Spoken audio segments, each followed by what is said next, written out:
Hey, how you doing? This is John, and welcome to John's Long Box. I think I might be in need of an intervention. Why? Because this is another back issue bonanza. Because I cannot stop buying back issues. There's something wrong with me. So a couple of years ago, I made a ridiculous pledge to get every Jack Kirby comic book that I could, but at least by Marvel. DC, whatever. That's a whole nother ball of cheese. Ball of cheese. What the hell's wrong with me? But anyway, and one of the comics that I notoriously skipped was 2001. And like I said in a few videos, that when I was a kid, comic books were for superheroes, not science fiction. And that's, I got the Eternals because my friend convinced me that they were superheroes. And then they showed up in Thor and Avengers and stuff. So that cemented the deal. So Carl, you were right. But I never got 2001 because that was a science fiction movie. So comic books were for superheroes. There was Star Wars. There was, what's weird is I did get the Battlestar Galactica comics, but anyway, so I never got this. So I'm getting 2001. So I got one and I read one, and I'm missing two. So I just ordered that. So I did this on an eBay auction. I paid like $10. So I got three. That's why they're not bagged and boarded. I got four. Wheels of Death. I got 5 Comicsville. I didn't even look at these covers. I just got them because I saw there was a lot, and 6 based on the concepts from the MGM Stanley Kubrick productions. So there you go. Behold us, Harvey Norton. So I wonder, like, I read the first issue and it was calling it based on the movie 2001 is really pushing it. So this is just Jack Kirby insanity. All right. So I got to clear it because not too many things could fit on the lip. So here we go. And this is Coyote by Englehart and Liliola. This is Epic Comics. I don't know anything about this. I skipped it when it first came out. I said I was a Marvel fanboy, which meant I got everything I could get my hands on. But I didn't get everything that Epic came out because it wasn't superheroes. And I wasn't, maybe Coyote was a superhero. And I got Epic Illustrated, the magazine, and that debuted Coyote. And I feel like, I already read his first 5 stories in a magazine, so I might as well get the rest. So this is Steve Englehart, who you may or may not know was the author of that very highly political Captain America comic book where Captain America got disillusioned. It was supposed to be like, it was a thinly veiled Richard Nixon, and, Watergate was the worst thing in the world because a Republican did it, but Democrats could do exactly the same thing and nobody cares. Worse even, like spy on the campaign of a guy running for president and then bug their office. But what do I know? I just lost subscribers. All right, but anyway, so so when people say comic books were political, they were always political, but they weren't baby brained and they didn't insult their readers, and they even wore their politics on their sleeves. But anyway, let's get back to this. So here is number 7. These are not in any particular order. Okay, the Djinn. Okay, who's that? All right, we check. Look at this. This is Time Spirits, another comic I know nothing about. It's from what the little write-up that I got. It looks like a time traveling American Indians. So there you go. And that's funny because Coyote is about what the main character is, American Indian. I don't even realize. I guess subconsciously I run themes. Okay, I can fit a few more on the lip. So I'm finishing out a lot of these Epic comics. This is the Sisterhood of Steel. This art looks gorgeous. Who is this? Mike Vosberg. Yeah, Mike Vosberg was great. He did a lot of historical and non-superhero stuff. So that's why we probably don't see him too much in mainstream Marvel.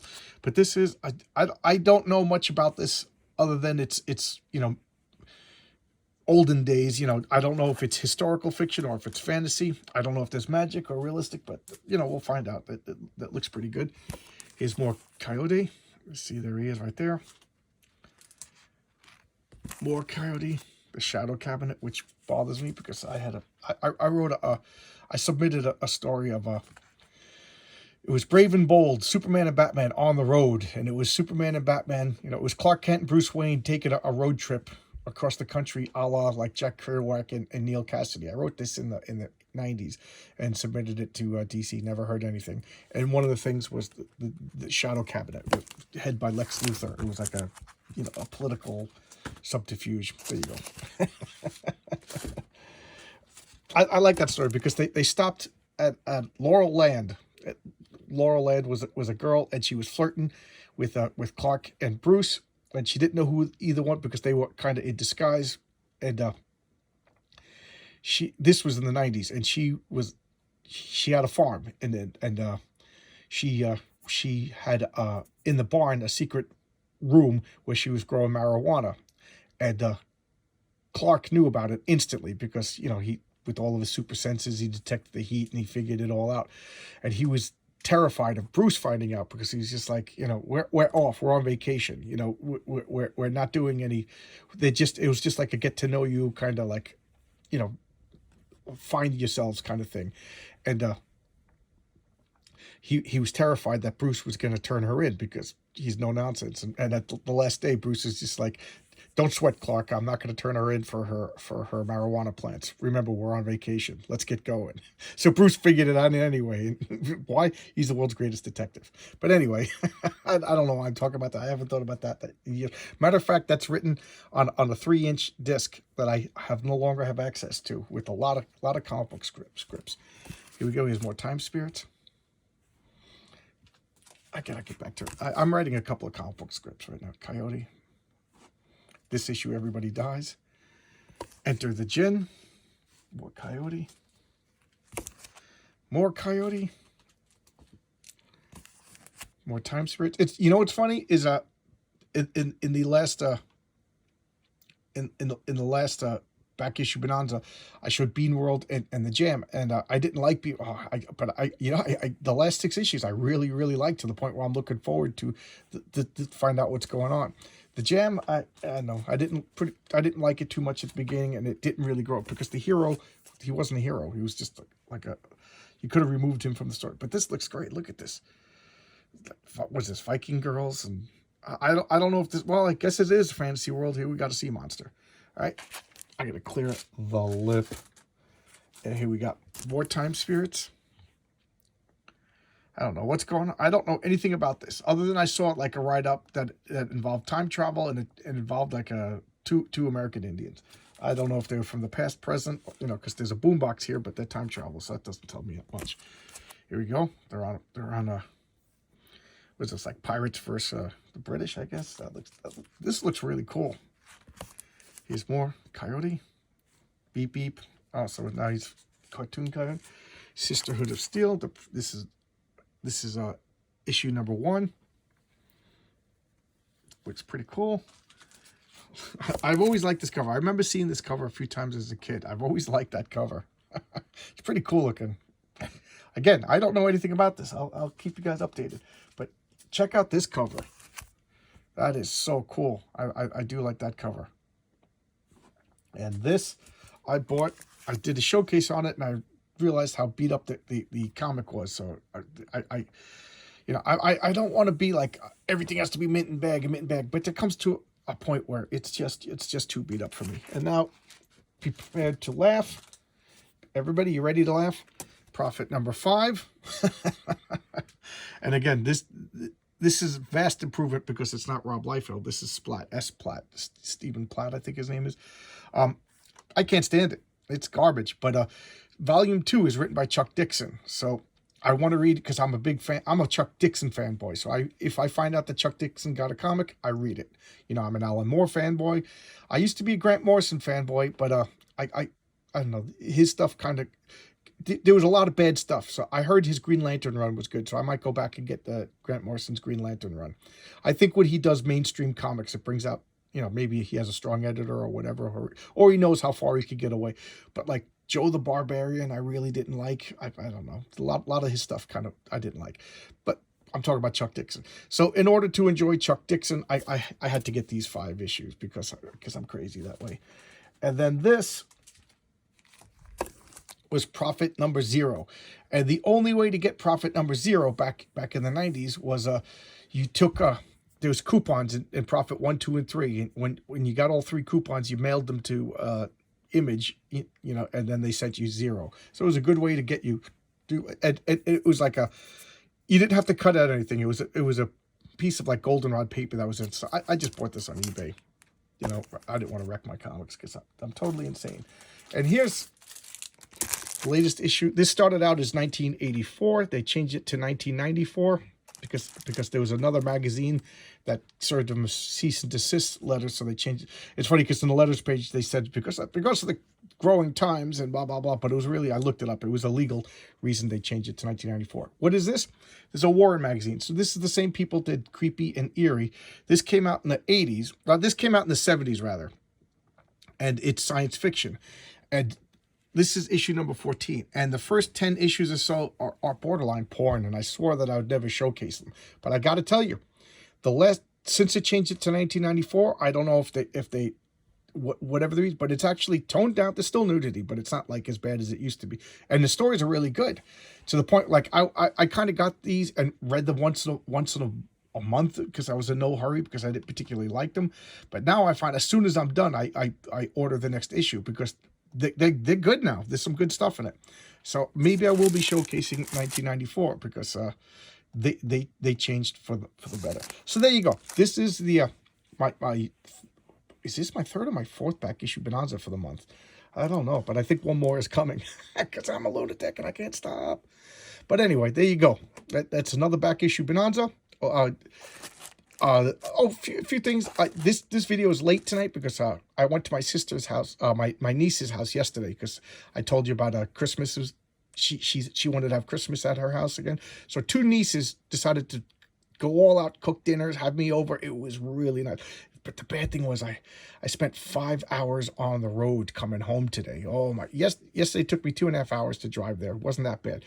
But today, but she made a beautiful dinner. If you like lobsters and seafood and all that stuff, that was, And then they woke me up for breakfast this morning, and my niece gave her live-in boyfriend, soon fiance, I guess, a propane skillet, and he made a bacon and eggs and sausages, all cooked it outside. Oh, it was so good. It was the best breakfast I've had in so long.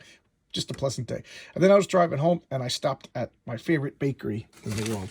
I got some donuts. I'll show you some donuts in there. Oh my God. Can you smell them? Can you smell those donuts?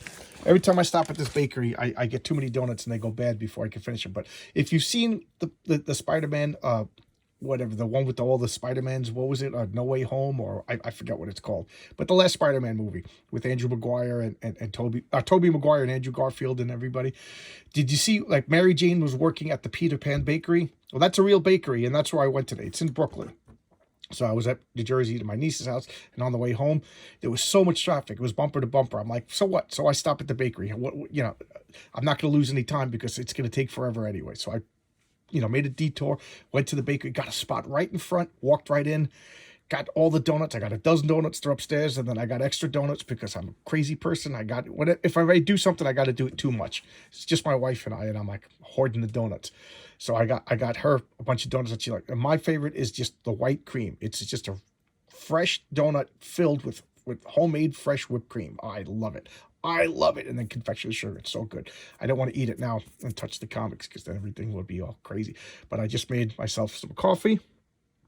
It's late at night, but I don't have to work tomorrow. Tomorrow my wife, we're going to do you're going to laugh at us too because I'm Italian and I like to make my own sauce and my own meatballs. My wife is making lasagna. But when we first moved to our house, nothing was set up.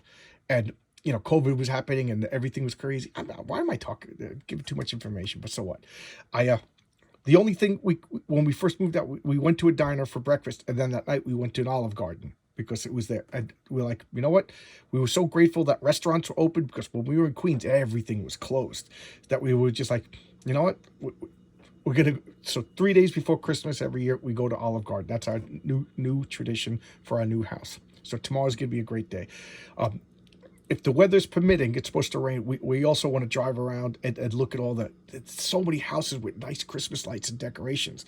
So last year we were pointing out houses, and I was telling my wife because I'm going to work and she's going to work different directions.